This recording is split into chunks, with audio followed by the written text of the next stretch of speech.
अस्सलाम वालेकुम एवरीवन। तो आज का जो हमारा टॉपिक है वो है ग्रोथ ऑफ द बैक्टीरिया। ठीक है, तो हम third chapter of the 11th सन की बात कर रहे हैं जिसमें हम बैक्टीरिया की ग्रोथ के बारे में स्टडी करते हैं। जैसे कि हम सबको मालूम है कि जो बैक्टीरिया होते हैं वो डिवाइड होते हैं एक प्रोसेस के थ्रू, जैसे हम बोलते हैं बाइनरी फिशन।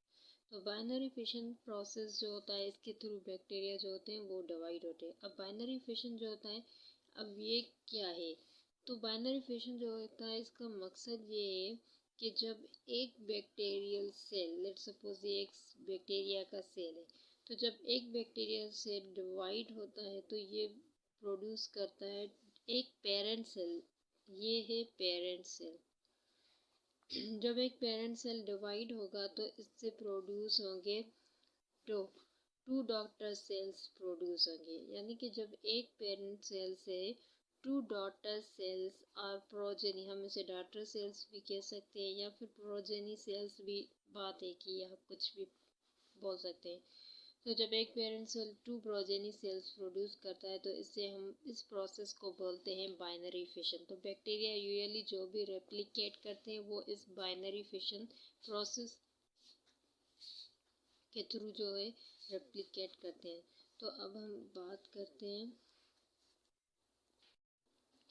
अब एक क्वेश्चन होता है जो अक्सर पूछा जाता है कि जब एक बैक्टीरिया 4 जनरेशन्स, मतलब कि एक बैक्टीरिया रेप्लिकेट कर रहा है और 4 जनरेशन के बाद वो कितने बैक्टीरिया प्रोड्यूस करेगा।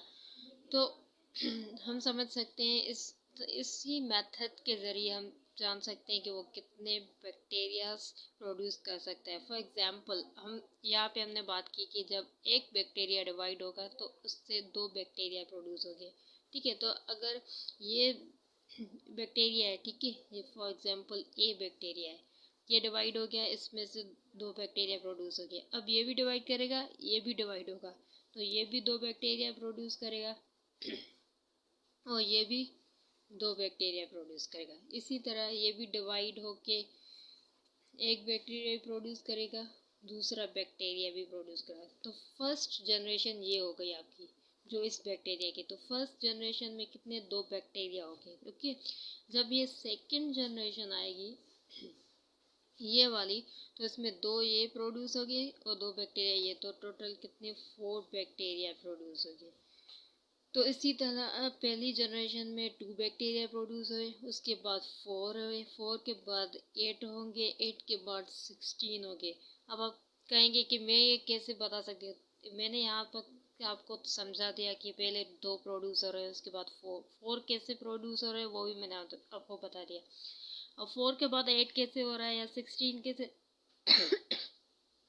प्रोड्यूस हो रहे हैं ये मैं आपको एक फार्मूले में बता देती हूँ कि इसका एक आसान फार्मूला है जिसके ज़रिए आप फाइंड आउट कर सकते हैं। और वो फार्मूला ये है कि आप 2 लिख के उसके ऊपर नंबर ऑफ़ जनरेशन्स ऐड कर दें। ओके, ये n जो है यहाँ पे n में नंबर ऑफ़ जनरेशन को बोल रही हूँ।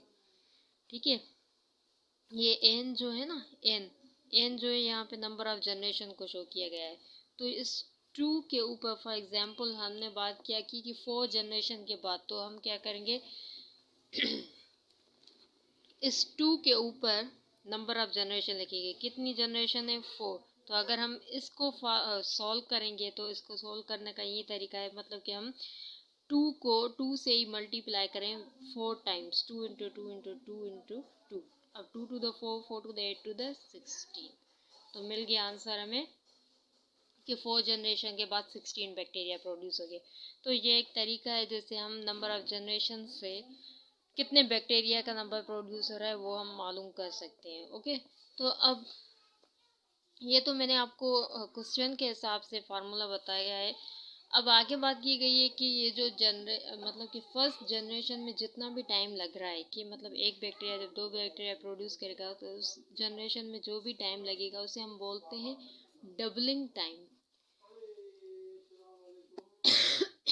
तो ये डबलिंग टाइम क्या होता है?